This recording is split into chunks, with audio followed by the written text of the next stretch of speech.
That's a good question. I guess I don't even think about it. No, I don't. Do I need to? No, I need to clean. Yeah, you did. It's cool. Yeah.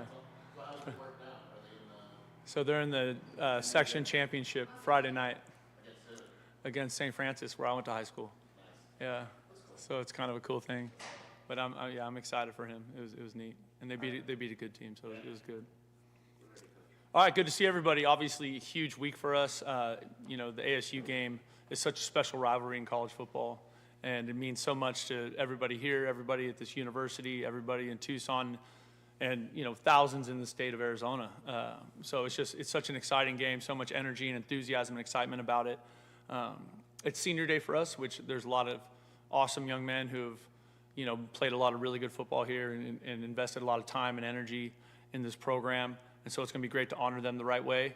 I'm looking forward to that. And then obviously it's Thanksgiving. And I think as challenging as this year has been, I think we all have a lot to be thankful for. And so I love this football team. I'm appreciative of all the coaches and the staff and everybody that's involved in us working to build a program here at the U of A, a program that we can all be proud of. And I'm looking forward to the week. So what do y'all got? Start with Justin. So after you guys are now not in a bowl game, just how do you approach this week? What's the mindset? Well, the mindset is this is the biggest game of the year, every year, and that doesn't change. And so, for us, whether we're bowl eligible or not, all that matters is that we're playing the team from up north. And that's something that is so important to everybody here, so important to our coaches and our players. And so we're all in on right now and this week and what we need to get done to play good football on Saturday afternoon. Jen in the back. What does the Territorial Cup rivalry mean to you personally? Do you have any favorite moments from it? That's a good question. I think my favorite memories involved when my brother was playing here. Some of those, there was a crazy play at ASU. I want to say it was 97, and it was they were kind of in the high red zone, maybe a little bit further out, and ASU ran a blitz, and the linebacker ran past in the A gap on the right side of the formation, and then ran around the quarterback and exited the A gap on the other side of the formation, and they snapped the ball. They didn't call it dead, and OJ threw a post to my brother for a touchdown on like a false start or on an encroachment penalty. It was just like a crazy play and a super cool moment. So that's a good memory for me. Brian? You would use the term feel sorry for yourself or us collectively after the TCU game. How have you addressed that with the players as far as, can't be feeling down on yourself because there's still something to play? Yeah, I think that's something, I think in general, people have challenges that way. When things don't go their way, everybody has to make a choice. You have to make a choice to face the adversity head on, right? Or not. And I think, us as coaches, as leaders and mentors of young men, one of our number one priorities is to help them learn how to handle adversity and learn how to get up when you get knocked down. And so I think that part of it is, we're not where we want to be right now, but we have an opportunity in front of us that is incredible and special in every way. So what are you going to do when you have that opportunity in front of you? How are you going to attack the work that's required to play good football on Saturday? And has anyone expressed that they don't want to play in this game, that they want No. to be done? No. Michael? You're probably not privy to much of this, which is good for you. But the announcers are often speculating about T-Mac's body language and his health during games. I get a lot of feedback on social media, people asking, is T-Mac going to sit out this game? Is he going to opt out for the last 3 games of the season? Whatever. Why do you think that? Is that just because he's a superstar and they just get more attention than maybe. your average player? All I know is that when that ball snapped, that kid is a warrior. Watch how hard he plays. Watch him block. The way that young man practices, everything he's given to this football program, every step of the way. He's awesome. The way he carries himself in the community, how generous he is with his time, how he interacts with fans. He's really special. He's really special.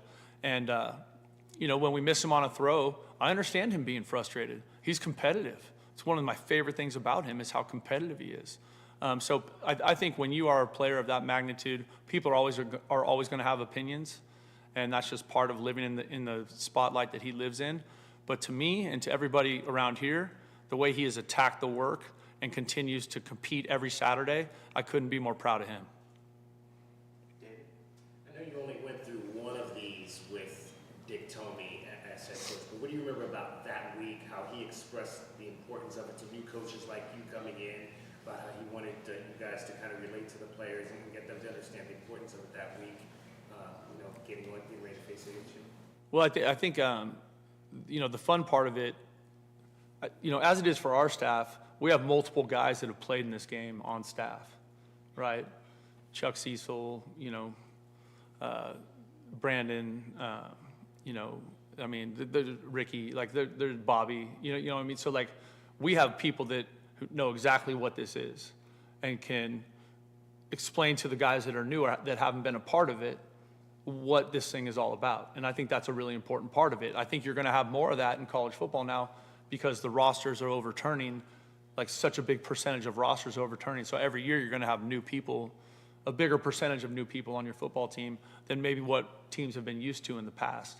But Coach Tomey was brilliant at always bringing teams together. I mean, he was, and I know he had an incredible track record in this game over his time as a head coach, you know, so, you know, and then there's guys like, you know, Dino Babers and Dwayne Aquina that coached in this game for a bunch of years and know exactly what it is, Dwayne being the one that was here for the longest. So I feel like we have great people to talk about what this rivalry means and to help our players that haven't been here or that are new, help them feel and understand exactly what it means to play ASU. Justin? So two related questions. What is your relationship like with Marcus Arroyo? How do you reflect on your time with him? Oh, shoot. Marcus is my brother. You know, I was in his wedding. We've known each other for 20 years. Coached together for a long time. He's, you know, we've been people that we've leaned on each other over the years when we were going through tough times. You know, so he's a, you know, I love Marcus Arroyo, and he's a great football coach. And what are some things that maybe you've learned from him over the years, and what kind of coach is he? He's an extremely detailed football coach. He's a incredible hard worker. He's funny, you know, when we were coaching for Coach Tomey was the kind of guy that he never wanted to put anything new in as you got closer to the game, right? So that you didn't practice or whatever. But, you know, Thursday night, sometimes Marcus and I would be drawing up a whole bunch of new stuff, and then we'd have to go try and present it to Coach Tomey and see if he would let us run it, which he almost never did. But we had a great time working together. You know, our families are close. We've spent time together in the off season. Like I said, I love him. Jenna in the back? Two questions. One, what has it been like just coaching T-Mac this year and watching him break that record on Saturday and seeing him share that moment with Bobby too? It's been awesome. You know, I think the thing that's really special about him is all the stuff that you're talking about, Michael. The should he play or not play or all that stuff. It's not going the way we wanted, right? The thing that's special about him is he makes that choice every day to show up and to show up with great energy and great practice habits. And I think that part of it makes him unique. You know, he makes what many people I think would consider an unpopular choice or whatever. But the guy's a competitor. Like, he wants to play.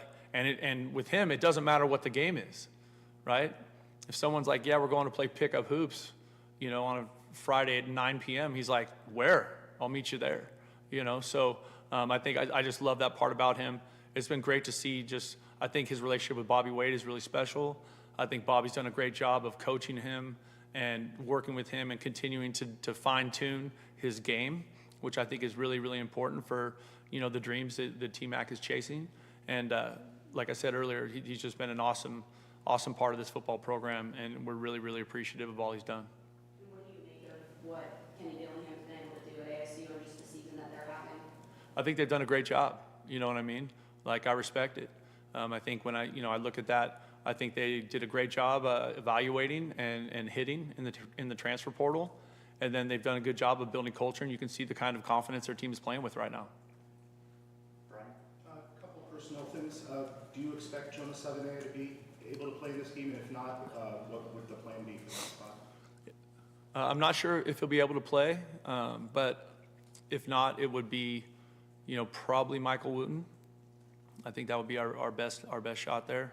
So we'll see though. Like, he was moving around good today, so I'll know more next time I talk to you guys. And the ejection for Emmanuel at the end of the game, is there any additional punishment that comes from that, either from football itself or from the team? Yeah, so Manny's not going to play this weekend. And so just for the reasons that you guys saw. And we've had that discussion, and I expect him to handle it great. He's going to bust his tail in practice. He's going to be on the scout team. He's going to be a great teammate, and I'm excited about how he's going to handle this. The blocking on the perimeter has been very suspect this season. You guys threw a bunch of bubble screens this last game to try to get the ball out fast. You didn't really produce the yardage that probably You're right. Yep. What can be done to improve in that area? Yeah, we got to put. This week or no? No, yeah, we got to put some of that, in the practice environment. We got to find ways to create opportunities where we're having to block, people that are as talented. And I thought TCU did a really good job defending that stuff. I thought they were really active on the perimeter. I thought they had a good plan how to defend it. And I think that's one of those things that what you're asking people to do out there is not an easy thing. Like, you're a tight end and you're blocking a corner, so you're kind of going against someone who's probably a better athlete than you. And so just trying to get enough reps in the practice environment where guys can get comfortable and really just get in the way, because those blocks out there don't have to be knockout blocks. They just have to be get in the way and almost like a moving screen in basketball, just to create a little bit of air. And we were not able to do that on Saturday, so we got some work to do this week, if that's going to be part of the plan. Cheer. Will you play up the role spoiler, like with what ASU has on the line? Will you mention that to your team and play up that angle? Not really. No, I think it's more about just the fact that we're playing ASU and just what this game means to everybody here, what this game means to everybody in the state, and just what a big game this is in college football. Jason Moore. Your counterpart made some interesting comments that he thought his players were underpaid at ASU. Do you have any thoughts on your players and how they're being paid and what Desiree, because you want to be able to coach top players, right? Right. And what Desiree's trying to do with that. No, I think Desiree's been really aggressive in that space, and I'm excited about our plan going forward. I think that's one of the challenges we have in college football right now, is that what is that going to be school to school, right? Is it going to continue to be a situation where the rich get richer, or is there going to be a way where we can find some sort of level playing field that makes the games competitive, right? Like, that's why the NFL is the most popular sport in America. It's forced parity by everything from draft order, schedule order, tampering rules, salary cap. Like, all those things do everything they can to protect the game of football. And I think we're getting there, but I don't think it's clean yet. You know what I mean? And I agree with Kenny, right? The rules are what they are. Let's pay the kids. Let's take great care of them. Let's do everything we can to keep the best players at the University of Arizona. Like, let's find every way possible to do that. Michael. I have a two-part punting question for you, if that's You guys allowed. got all the double questions today. I got 10 questions. Okay, go ahead. So there was a running into the kicker.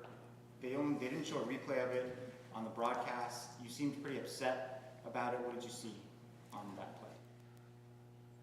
To me, it looked like roughing. And do you think that affected him the rest of the game? Because he did not hit the ball like he's been hitting the ball. Yeah, maybe, and we're all excited about Michael, right? He's a true freshman. He's been our holder, and just because he's a punter or your holder, he's still a freshman. It's just like playing any other freshman. There's going to be some moments out there where it is challenging and where it is hard. And I think, to his credit, he has performed at a high level, most of the season. And so, he hit some kicks on Saturday. But the way he works, how much he cares, he's an awesome young man. Like he's going to be a big-time football player for us. And so I'm confident that he'll bust his tail this week and get right what he needs to get right, and we'll move forward on Saturday. We'll go Justin, then David, and then Jason. So with early signing period approaching, recruits maybe looking at other schools, maybe decommitting, how are you handling just kind of the shuffle of things happening right now? What's maybe your message to recruits that are kind of questioning the program right now? Well, first and foremost, I mean, we are recruiting our tails off every day. There is not a day that goes by where we're not actively on the phone, FaceTime, text, just, staying in contact with those guys every way we can. I think recruiting is about people, and I think recruits oftentimes choose people. Now, we are in a world where those things are becoming, you can get outbid, right? And that's a reality of the new world that we're talking about. That's what Kenny's talking about. That's the challenge that I think every program in America is facing, is how does that come down to it, right? Because every school is going to have a certain amount of resources to spend on their team, right? And there's a fine line between acquisition and retention, right? So acquiring new talent and then retaining the good players in your program. So it's a real delicate dance that everybody's trying to figure out right now. But I'm optimistic about the future here. And really, for starters, number one, what choice do you have, right? But also, I believe in our coaches. I believe in the University of Arizona. This is an awesome place to go to school. It's an awesome place to play college football. So us doing a good job as a staff, making sure that those relationships with the recruits and their families are strong, and then also giving them hope for the future and what we're building here with them. And a lot of these players that we're recruiting are going to be the foundation of what we're building here. David and then Jason. Just to follow on Michael's question about the edge passes, and you mentioned that they defended those pretty well. And in a lot of those instances, they had you outnumbered. I think the first one was 2 to block 3. In some of the other instances, it was 1 to block 2.